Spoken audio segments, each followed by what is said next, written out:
नमस्कार साथियों, talent education अड्डा पर आपका स्वागत है। अगर अभी तक आपने हमारे यूट्यूब चैनल को सब्सक्राइब नहीं किया है तो प्लीज़ सब्सक्राइब करें, शेयर करें, लाइक करें, बेल आइकन वाली बटन ज़रूर दबाएं। तो दोस्तों, आज आप लोगों के लिए लेकर के आए हम सामान्य विज्ञान के 25 प्रश्न, जो बहुत ही महत्वपूर्ण हैं परीक्षा की दृष्टि से, अक्सर परीक्षाओं में आने वाले हैं। तो हम शुरू करते हैं। पहला प्रश्न है आपका, साइनोकोबाल्मिन है। ऑप्शन आप देखिए, vitamin C, vitamin B, vitamin B6, vitamin B12। तो आपने अब तक आंसर चूज कर लिया होगा। इसका सही ऑप्शन है विटामिन B12। अगला प्रश्न है,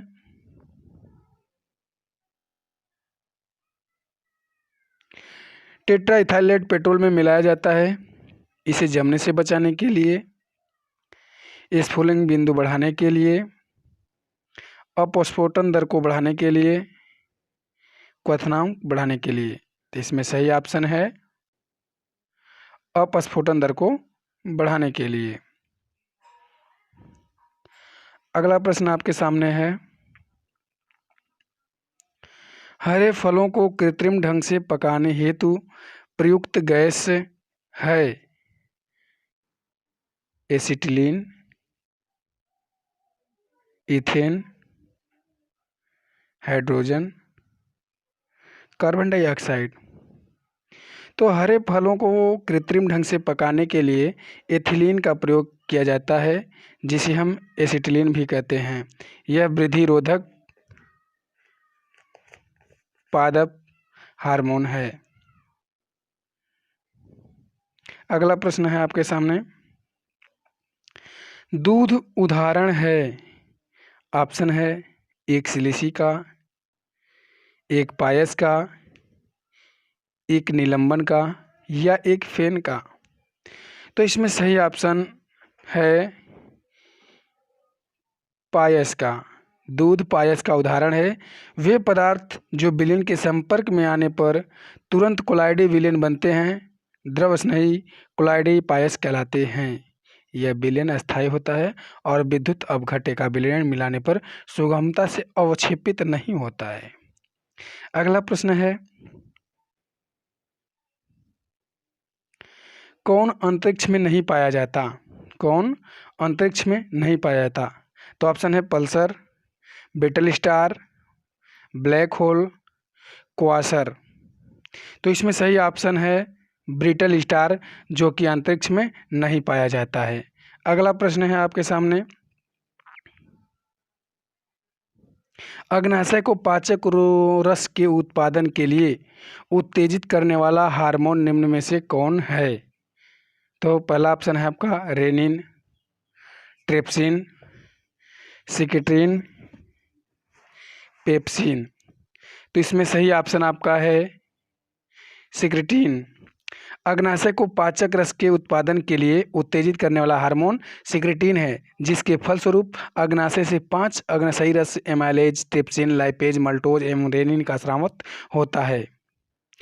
अगला प्रश्न देखिए, कृष्ण छिद्र सिद्धांत को प्रतिपादित किया था CV रमन ने, HJ भाभा ने, S चंद्रशेखर ने, या हरगोविंद खुराना ने। तो इसका सही ऑप्शन आपने ढूंढ लिया होगा। इसका सही ऑप्शन है S चंद्रशेखर ने।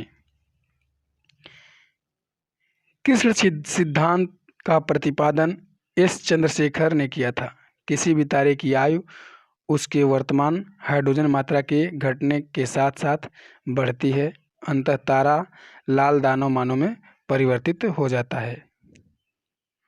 अगला प्रश्न देखिए, खाद्य पदार्थों के परिरक्षण हेतु निम्नांकित में से कौन सा प्रयुक्त होता है?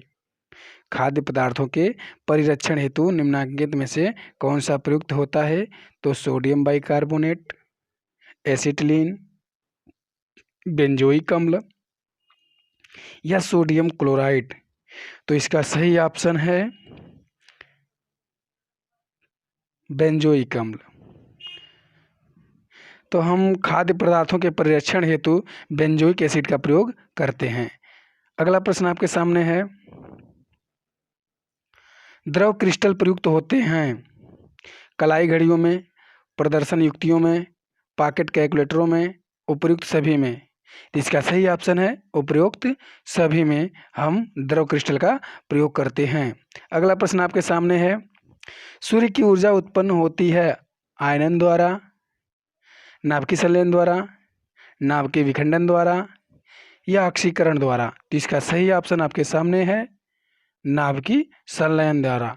सूर्य की ऊर्जा नाभिकीय संलयन द्वारा उत्पन्न होती है। सूर्य तप्त गैस का एक गोला माना जाता है जिसका निर्माण 74% हाइड्रोजन एंड 25% हीलियम तथा 1% अन्य तत्वों के संयोग से बना हुआ है। तो अगला प्रश्न हम देखते हैं, रेफ्रिजरेटर में थर्मोस्टेट का कार्य है। ऑप्शन देखिए, तापमान को कम करने का, हिमायन ताप को बढ़ाने का, एक समान ताप को बनाए रखने का, गलनांक को घटाने का। तो इसका सही ऑप्शन है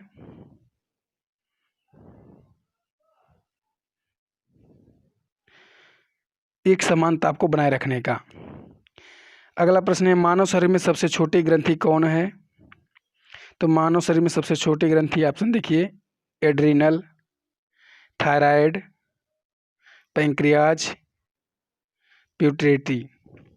तो इसका सही ऑप्शन है पिट्यूटरी या पीयूष ग्रंथि हम जिसको कहते हैं। मानव शरीर में सबसे छोटी ग्रंथि पीयूष ग्रंथि, यह कपाल की स्फेनाइड हड्डी में सेलाटिस्का नामक गड्ढे में उपस्थित रहती है। अगला प्रश्न, एंजाइम मूलतः क्या है? वसा है, शर्करा है, प्रोटीन है या विटामिन है? तो इसका सही ऑप्शन है प्रोटीन। अगला प्रश्न देखते हैं, शरीर के किस भाग में पित्त का निर्माण होता है? यकृत में, तिल्ली में, पित्ताशय की थैली में, पैंक्रियाज में। तो इसका सही ऑप्शन है यकृत में अर्थात लीवर में। अगला प्रश्न है, निम्नलिखित में कौन कठोरतम धातु है? सोना, लोहा, प्लेटिनम, टंगस्टन। इसका सही ऑप्शन है प्लेटिनम। अगला महत्वपूर्ण प्रश्न देखते हैं, परमाणु के नाभिक में होते हैं इलेक्ट्रॉन तथा न्यूट्रॉन, इलेक्ट्रॉन तथा प्रोटॉन, प्रोटॉन तथा न्यूट्रॉन, प्रोटॉन तथा रेडॉन। इसका सही ऑप्शन है प्रोटॉन तथा न्यूट्रॉन। अगला प्रश्न देखते हैं,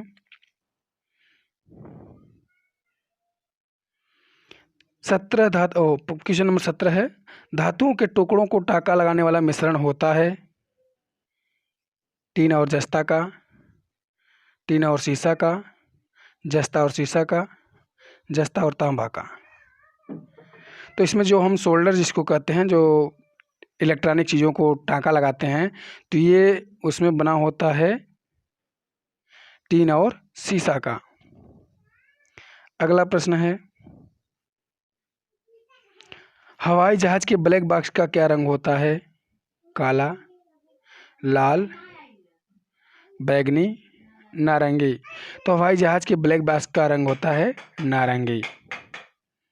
कैसा होता है? नारंगी होता है। अगला प्रश्न है, भारत का लघु दूरी प्रक्षेपास्त्र है अग्नि, अर्जुन, नाग, पृथ्वी। तो इसका सही ऑप्शन है पृथ्वी। अगला प्रश्न देखते हैं, निम्नलिखित में से हंसा 2 किसका नाम है? एक उपग्रह का, एक प्रशिक्षण यान का, एक पनडुब्बी का, सतह से सतह मारक प्रक्षेपास्त्र। तो हंसा 2 नाम है एक प्रशिक्षण यान का। यह पूर्णतः जो है कि भारत सरकार द्वारा बनाई हुई है, DRDO के वैज्ञानिकों ने इसको बनाया है। ये इसमें जो है कि जो पायलट होते हैं इनका प्रशिक्षण लिया जाता है इसमें। अगला प्रश्न है, कार्य का मात्रक होता है जूल, न्यूट्रॉन, वाट, डाइन। तो इसका सही ऑप्शन आपने चूज कर लिया होगा। इसका सही ऑप्शन है जूल। अगला प्रश्न देखिए, पोलियो का वायरस शरीर में प्रवेश करता है मच्छर काटने से, दूषित भोजन तथा जल से, थूक से, कुत्ते के काटने से। तो आपने इसका सही आंसर चूज कर लिया होगा, दूषित भोजन तथा जल से। अगला प्रश्न देखिए, सापेक्ष आर्द्रता मापी जाती है हाइड्रोमीटर द्वारा, हाइग्रोमीटर द्वारा, लैक्टोमीटर द्वारा या टेकोमीटर द्वारा। तो इसका सही ऑप्शन आपने चूज कर लिया होगा। इसका सही ऑप्शन है हाइग्रोमीटर द्वारा। अगला प्रश्न है, पैथोजिन जो सामान्य जुखाम के लिए उत्तरदायी है वह है आर्थ्रीमिक्सोवायरस, रीनोवायरस, ल्यूकोमिया वायरस, पोलियो वायरस। तो इसका सही ऑप्शन है रीनो वायरस। अगला प्रश्न देखिए, लास्ट ये अंतिम प्रश्न है, वायुदाब मापी यंत्र में अचानक गिरावट के संकेत हैं। मौसम होगा, कैसा मौसम होगा? शांत होगा, वर्षा युक्त होगा या ठंडा होगा, तूफानी होगा। तो वायुदाब में के मात्रक में अचानक गिरावट जो होती है उसके अंकों में, तो ये आंधी तूफान का संकेत देता है। तो इसका ऑप्शन सही होगा, तूफानी होगा।